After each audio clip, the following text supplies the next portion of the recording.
வணக்கம். வழக்கம் போல் இன்றைய செய்தியும் நம்மளோட வைத்தறிச்சலை தான் கலப்புது. வருத்தம் சொல்கிறதா, கோவப்படுறதா, என்ன இந்த மக்களை எவ்வளோ தூரம் சொன்னாலும் இந்த மக்கள் திருந்துமாங்கிற வாய்ப்பே இல்லை. ஒரு தவறுலேருந்து பாடம் படிக்கலைன்னா அது ஒரு நல்ல சமுதாயம் இருக்காது. எந்த ஒரு தவறுலேருந்து பாடம் படிக்காத சமுதாயமோ, நாடோ, மக்களோ, குடும்பமோ வாழ்ந்ததாக சரித்திரமே இல்லைங்கிறது தான் இதுவரை நடந்த உண்மைகள். ஆனால் திரும்ப திரும்ப நம்ம இதே தவறுகளை செய்யும்போது நம்ம இன்னும் சரியான பாதையில் போகிறோமாங்கிறத ஒரு கேள்விக்குறியாக இருக்குது. தமிழன் பெரிய புடுங்கி, தமிழன் பெரிய அறிவாளி அப்படின்னு சொல்கிறதுல ஒன்றும் நமக்கு பெருமை இல்லை. அது மாதிரி நம்ம வாழணுமா, நம்ம பிள்ளைகளை வளர்க்குறோமாங்கிறது தான் நமக்கு பெருமை. தமிழன் என்று சொல்லடா, தலை நிமிர்ந்து நெல்லடா பேச்சு ரொம்ப அழகாக இருக்குது. விஜய் பேசுனது கேட்ட கைத்தட்டினீங்க, சந்தோஷமாக இருக்குது. ஆனால் ஒரு ஒழுக்கமற்ற ஒரு நடவடிக்கை. ஒரு வயசு குழந்தை என்னடா பாவம் முடிச்சு, பரதேசிங்களா, உங்களுக்குலாம் அறிவு இல்லை, நீங்கள் போய் சாகுங்கடா.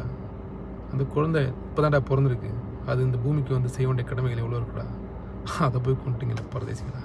நீங்கள்லாம் நல்லா இருப்பீங்களா? தப்புக்கு யார் காரணம்னு தெரியல எனக்கு.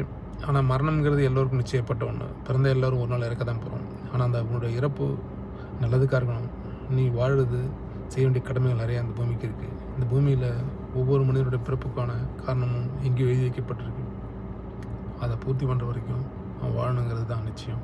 ஒருவேளை இந்த மரணித்தவர்களோட சம்பவம் முடிஞ்சிச்சோ அல்லது இவங்களுக்கு மற்றவங்களுக்கு பாடமாக இருப்பாங்களாங்கிறத வரும் தலைமுறையில தான் சொல்லணும். இந்த இளைஞர்கள் மீண்டும் மீண்டும் சொல்கிறோம், அரசியல்வாதிக்கு பின்னாடி போங்க, அரசியலை பின்பற்றுங்க, வேணும்னு சொல்ல வரல. ஆனால் பைத்தியம் பிடிச்சி அலையாதீங்க. நடந்தது என்ன தவறுங்கிறது என்ன சரியான விசாரணை வரல. ஒரு நபர் விசாரணை, இரு நபர் விசாரணைன்னு சொல்லுவாங்க. இதில் கொஞ்சம் ஒரு 500 கோடி 1000 கோடி செலவு பண்ணுவாங்க.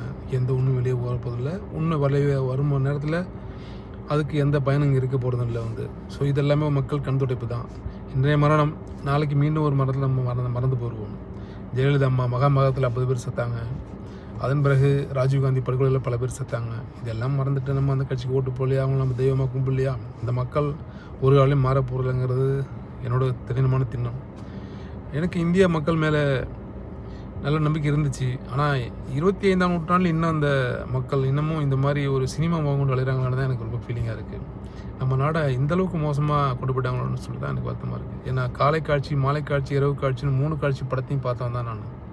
சினிமா நடிகர் மேலே மோகம் கொண்டு இல்லாமல் இல்லை, சென்னை வரைக்கும் போயிருக்கிறேன் அவங்க பார்க்குறதுக்கு. ஆனால் இதெல்லாம் ஒரு முட்டாள்தனம்னு தெரிஞ்சு விலகிட்டு என்னைக்கு தன் தவற்றை உணர்ந்து நீங்கள் சரியான மனிதர்களாக வாழ்கிறீங்களோ அன்றைக்கி நீங்கள் வந்து போற்றி புகழப்படுவீர்கள் தாங்க. அது என்னோட கடினமான எண்ணம்.